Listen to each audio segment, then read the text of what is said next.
ardayda dugsiga sare ee xaaji Aadan secondary school ee magaalada CERIGAABO ayaa mudaharad salmiya la hortagay xarunta wasaaradda waxbarashada ee gobolka Sanaag. Mudaharadkani ayaa daaranaa kadib markii shaqada laga joojiyay maamulka ku-xigeenka dugsiga sare ee xaaji Aadan secondary school Axmed Nuur Yuusuf Maxamed, waxayna ardaydu halkaasi kula kulmeen gudoomiyaha wasaaradda waxbarashada ee gobolka Sanaag Axmed Shire Maxamed. intaasi kadibna waxa warbaahinta la hadlay maamulka ku-xigeenka shaqada laga joojiyay Axmed Nuur Yuusuf Maxamed isagoo eedeymo kala duwan u soo jeediyay gudoomiyaha wasaaradda waxbarashada ee gobolka Sanaag. Aadan secondary school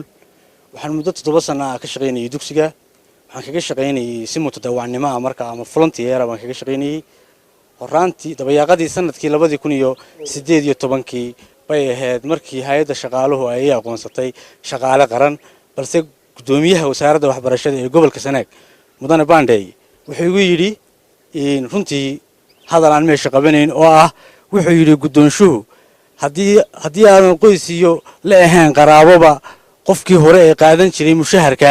laguma ogolaan doono inaad qaadato. waayahay baan niri waan ka samray, waxaan u tanaasulay markaa inaan u sii shaqeeyo qarankaygii iyo bulshaweyntii reer Sanaag ee aan u shaqeynayay markii horeba. markii aan sidaa ku sii shaqeeyay waqti dhaweyd oo ay ahayd bishii 14-keedii waxaan gudoomiyaha u gudbiyay qoraal 3 nuqul ka kooban. 3 nuqul oo ahaa daryeelida agabka dugsiga oo qayb ka mid ah ay ku maqan tahay bareefado gaar loo leeyahay, dugsiyo gaar loo leeyahay, sidoo kale in aan dhaawac soo gaarin mustaqbalka ardayga iyadoo la soo saarayo arday tayadiisu ay sareyso. qodobka saddexaadna wuxuu ahaa in kor loo qaado niyadda macalinka ay duruufaha badan ku xiran yihiin. gudoomiyaha wasaaradda waxbarashadu wuxuu igu amray inaan arrinka raaligelin ka bixiyo qoraal waliba.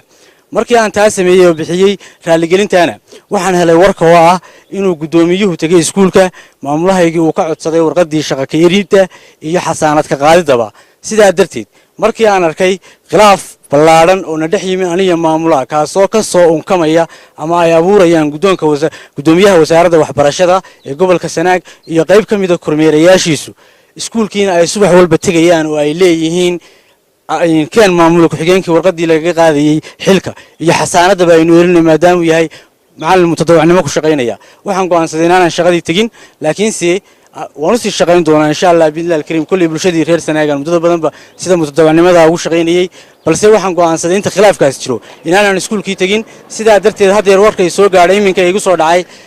idinka iyo telefoon hadii soo gaarayba waxay ahayd war oranaya ardaydii dugsiga dhigan jirta waxay ku yimaadeen wasaaradda mudaharad salmiya bay ku yimaadeen iyagoo cabasho wada. waxa weeye ardaydayda markii hore waan u dadaalayay, waxaan ulamaan hadhayn, waxaan u adeegayay waxay ahayd qaranka iyo bulshada reer Sanaag bay ahayd, waan noo sii adeegi doonaa. aan sornay wax ka weydiiyay gudoomiyaha wasaaradda waxbarashada ee gobolka Sanaag ayaa gabi ahaanba ka gaabsaday eedeymahan uu soo jeediyay maamulka ku-xigeenka dugsiga sare ee xaaji Aadan secondary school Aadan Cabdirashiid Ali, telefishinka caalamiga ee Horyal 24 TV CERIGAABO.